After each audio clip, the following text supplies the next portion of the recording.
اعوذ باللہ من الشیطان الرجیم، بسم اللہ الرحمن الرحیم۔ ناظرین السلام علیکم۔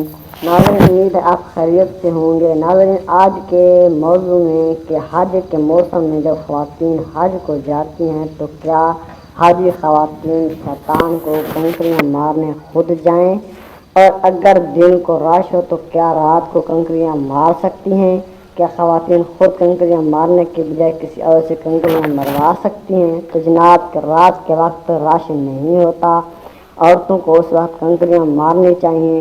اسی طرح کسی دوسرے کا خواتین کی جگہ کنکریاں مارنا درست نہیں ہے، کنکریاں عورتوں کو خود ہی مارنی چاہیے، البتہ مریض ہو جو کنکریاں نہ مار سکتا ہو اور اس کی جگہ پر کسی دوسرے کا کنکریاں مارنا جائز ہے۔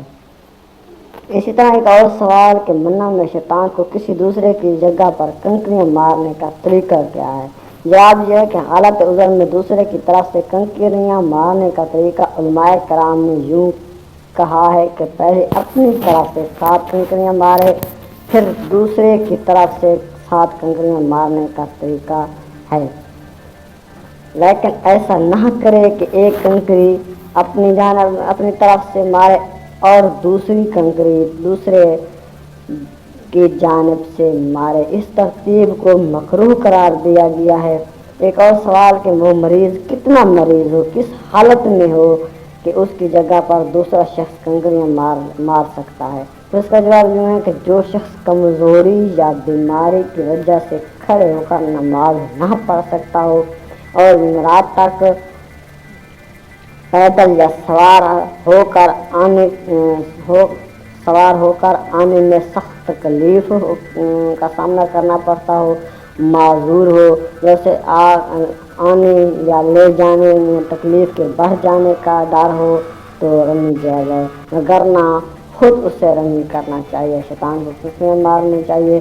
اگر سواری یا اٹھانے والا نہ ہو تو وہ بھی معذور ہے اور معذور دوسرے سے کنکریاں مروا سکتا ہے۔ جو مریض نہ ہو اور اس کا دوسرے کو کنکریاں ماروانا کہ وہ اس کی جگہ پر رمی کرے، شیطان کنکریاں مارے، تو یہ بات ناجائز ہے۔ اور کچھ لوگ رش یا ہجوم کی وجہ سے اپنی کنکریاں دوسروں کو مارنے کے لیے دے دیتے ہیں، تو ان کا ایسا کرنا جائز نہیں۔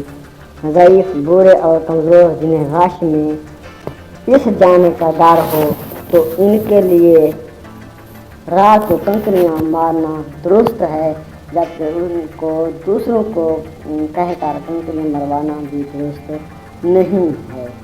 امید ہے آپ کو میری یہ ویڈیو پسند آئی ہوگی۔ اگر آپ کو یہ ویڈیو پسند آئی ہو تو میرے چینل کو سبسکرائب اور لائک ضرور کر دینا۔ اگلی ویڈیو تک کے لیے اللہ